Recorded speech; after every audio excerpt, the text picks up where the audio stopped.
Welcome back everyone, this is MandoAllDay, back with another video, and in this video, I'll be doing an overview of the Ultimates Omnibus. I'll be talking about a little bit of story, the art, and of course, if it's worth your purchase or not. Before we get started, make sure you hit the subscribe button to not support channel, but to keep up to date and watch videos like this. So let's take a look in front of the dust jacket, the spine, the back. And I believe this is the variant cover, and I'll post a picture of the actual regular cover, but I'm pretty sure this is actually the variant cover for this particular omnibus. And I'll show you a full spread image of the actual dust jacket, which is pretty cool. And what I like about Marvel Comics is they actually have images of the actual cover arts of each comic, which is pretty cool. I wish DC did something like this. Alright, let's take a look in front of the book, the spine, the back. And I'll do a full spread image of the art. Looks really, really cool. Alright. Now let's take a look at what's inside. So this omnibus collects two different stories. So the way this omnibus is broken down is it collects two different stories. It collects the Ultimates and the Ultimates 2. And within each story there are two kind of subplots, or midway there's a subplot to it. So the first story is mainly going to be, well, it starts off with Nick Fury recruiting the Avengers, or in this case, the Ultimates, which includes Iron Man, Hulk, Thor, etc., etc. And essentially, it's just Nick Fury recruiting the Avengers for a new team called the Ultimates, aka S.H.I.E.L.D. And the first subplot is going to be of Hulk. I won't say too much because I'll spoil it, but essentially, Hulk goes crazy and does a lot of damage. I won't say why or anything because, again, I'll spoil it. But that is like the subplot, the first big event, I guess you can say, within that first story. The second story, or the second part of the first story, is just going to be of a certain group of individuals who are able to infiltrate the Ultimates, or S.H.I.E.L.D. Again, I don't want to say too much because I'll spoil it, but that is the gist of the first story.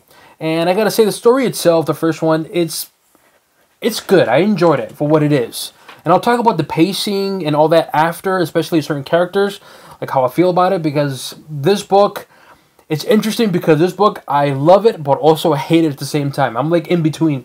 Either I hate it or I love it, and that's it. So the first story itself, though, I enjoyed it. I think it's a good story.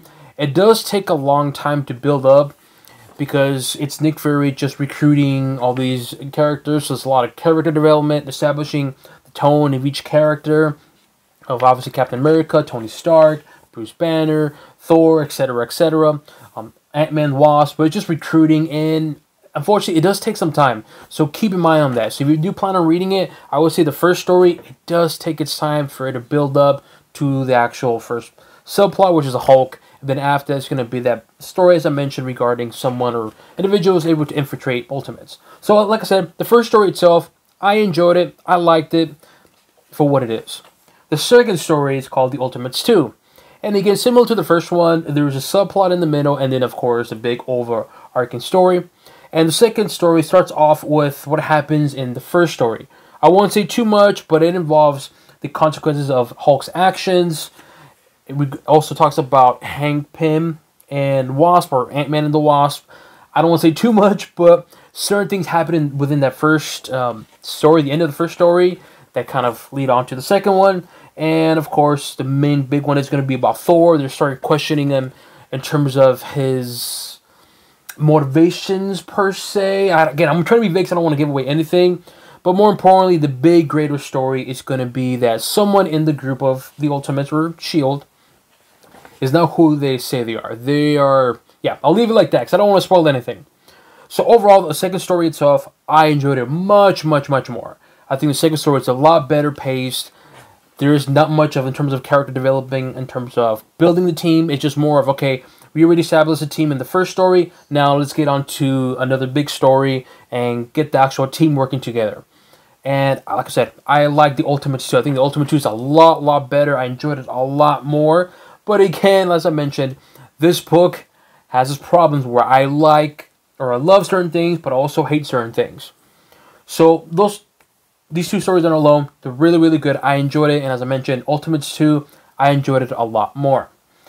Now, let's talk about the things I love and hate. We'll start off with each character. This is a very interesting point of this book. It's the characters, because the characters on here I love, but I also hate. So the first one is going to be Captain America. In this book, I love Captain America. I thought he was really, really good. There's moments on here he just shows he's a badass, and he's a fighter, and he does the right thing, and I loved him for it. I'm like, hell yeah, let's go. But I also hated him because the way they've written him, he's just boring, he's stale. Like, there's no, I'm sorry to say, but there's like no charisma, there's nothing there. And that's the downside of the Captain America, how they write him, is that there's moments on here where, like I said, I'm loving it. Yes, let's go, Steve Rogers, let's do it. But then there's parts where it's like, oh, it's boring and stale, like, I don't really care. Iron Man, same thing. I love him because he's smart, charismatic, quick wit. He's always thinking outside the box. I like him for that. He's really, really good, and he shines really good too here in this book. But I also hate him because they made him as a ladies' man. And of course, in the movies and also in the comics, he's kind of a ladies' man, right? Which is fine. But the problem is, though, they really nail it on the head a lot that Iron Man is a ladies' man. And he does it he says it multiple times to where it gets really annoying. Where I'm like, God damn, shut the fuck up. Like, there's one part where he's being interviewed, and then the interviewer asks him, well, why did you join the Ultimates, or, S.H.I.E.L.D., or the Avengers? Why are you joining them? And, of course, he responds with, because of the ladies, he wants to go on a date, blah, blah, blah. Throughout the whole book, they really nail it on your head. That Tony Stark is a ladies' man, he likes getting laid. They say that so much to where you become, oh, here we go. Him talking about ladies to the point where I'm like, dude, shut the fuck up. But again, I love him because he's really, really cool. He comes off really cool, very charismatic, and I'm digging him. Like, this is really dope. But I also hate him because they just keep the whole ladies' man thing going to where it's annoying. In terms of Nick Fury or Samuel Jackson, and yes, I say Samuel Jackson because he does look a lot like Samuel Jackson, but Nick Fury in here, same thing. There's moments on here when he comes like a cool badass, and I'm like, hell yeah, he's a good leader. But also, he's written to where sometimes his motivational speech, it's a little too much, where it's just like it becomes awkward. So for example, let's say, I'm going to give you a general example. In the movie Terminator, the first one, the famous quote is going to be, I'll be back, right? It's a cool one-liner, just simple, straight to the point, but it sounds really cool, right? But in this book, the way Samuel Jackson would say is, I'll be back in a couple of minutes, yada, yada, yada. So they drag it out too much to where some of the one-liners aren't really one-liners. It's just kind of like, okay, it's supposed to be a motivational speech or a one-liner. It's supposed to be cool and badass. It just comes off as kind of cheesy and corny. So again, I like Nick Fury. He's written well. He's really cool. But also, it's kind of awkward sometimes and kind of like, okay, this is kind of cringy. Hulk, oh my god. Hulk, what I like about him, comes off like a fucking beast, man. He's Hulk. Fuck yeah, this is how Hulk should be written in terms of being a badass. But I also hate him because he's very, very weak. I'm sorry to say, he's a bitch in here. He's literally like an ant. There's nothing like he complains about a girl. He's upset. He's like, dude, what the fuck, man? He's just a wimp, man. I'm sorry. But like we're here, perfect example. He's just a wimp to where you're like, dude, no wonder your girlfriend left you. He's just like, you're a nobody. You're a loser. But yet when he comes to Hulk, he's fucking badass. Like I said, this book, I love it and I hate it. I think the only character that really stood out to me, like very good overall, is Thor and Hawkeye. Black Widow, really, really cool, very strong, very versatile. But she also comes off as a hoe because she's a gold digger. So it's like, well, I can't choose anything. Another thing too, what I love and hate is going to be the pacing. The pacing of this book is just too there's two speeds, I guess you can say. Above average and below average. And that's it. Whenever there's action scenes going on, whenever there's like a lot of movement going on, with the stories progressing, if the pacing goes above average, I'm like, alright, I'm into it. Now they're progressing the story, let's go. I'm feeling it, I'm digging it, let's go, keep going. But yet, when that's over and done, and they're all talking like they are here, the pacing drops down to below average to where it's like, ah. And that's the problem that I have with this book, is that certain parts on here, I just don't give a shit.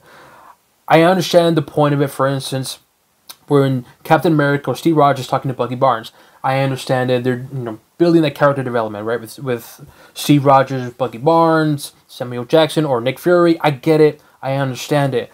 But unfortunately, I don't really give a shit. And that's the problem with this book, is that some of the writing, I don't really care. The whole Bucky Barnes and Steve Rogers, I understand the point of it, but it just comes off like they just really, really want to force it down to the reader. Hey, this is a moment here of he misses his old friend, yada yada, to where it just becomes like, whatever, don't really care, I'm not interested. I'm interested more of what's going on in this whole, big story.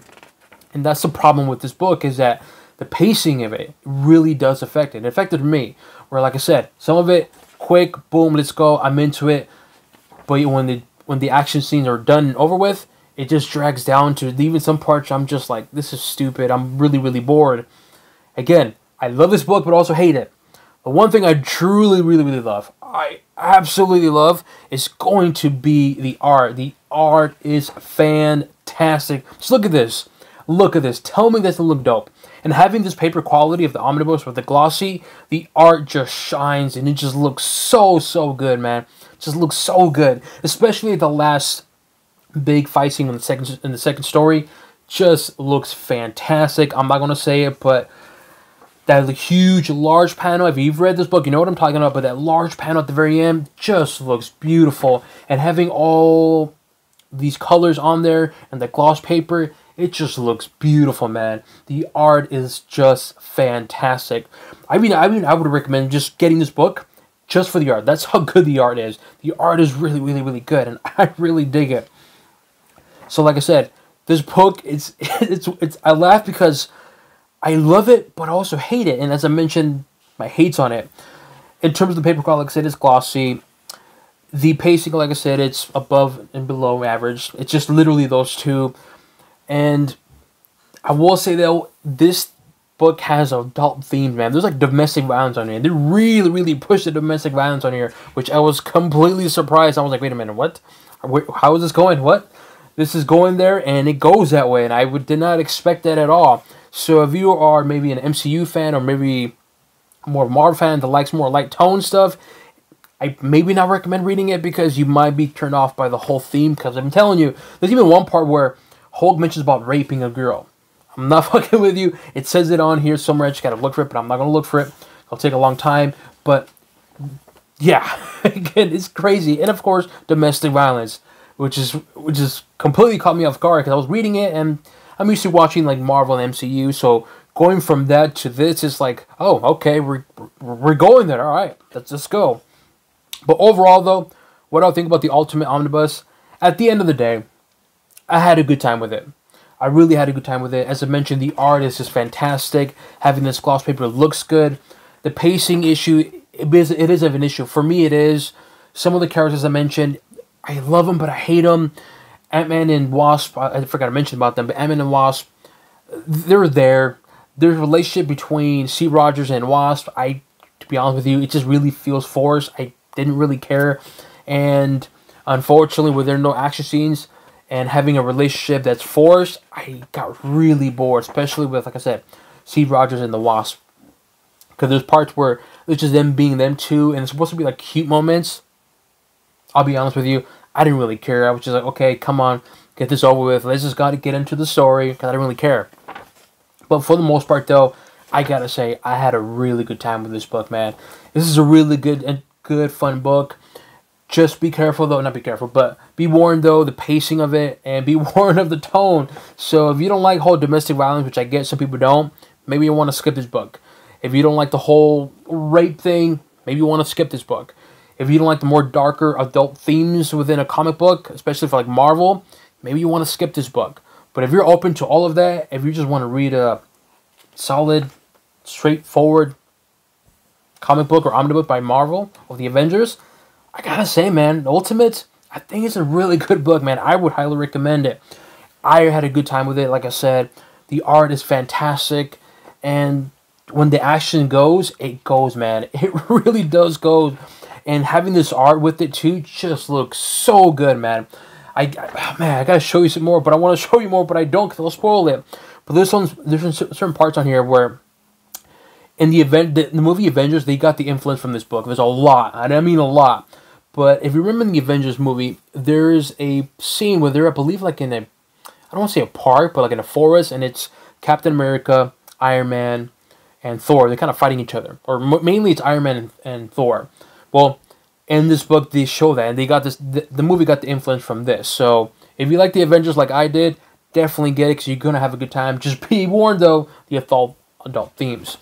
But nonetheless, so overall, would I recommend it? Definitely. This is easily a thumbs up for me. I had a good time with this book, regardless of all the issues that I mentioned. I had a great time with this book, and I highly recommend it. So, the Ultimates Omnibus gets a thumbs up for me. Let me know what you guys think. Have you read this book? Do you plan on reading this book? Leave it in the comment section below. As always, make sure you hit the subscribe button to now support channel to keep up to date and watch videos like this. That includes an overview of the Ultimates Omnibus, and on to the next one.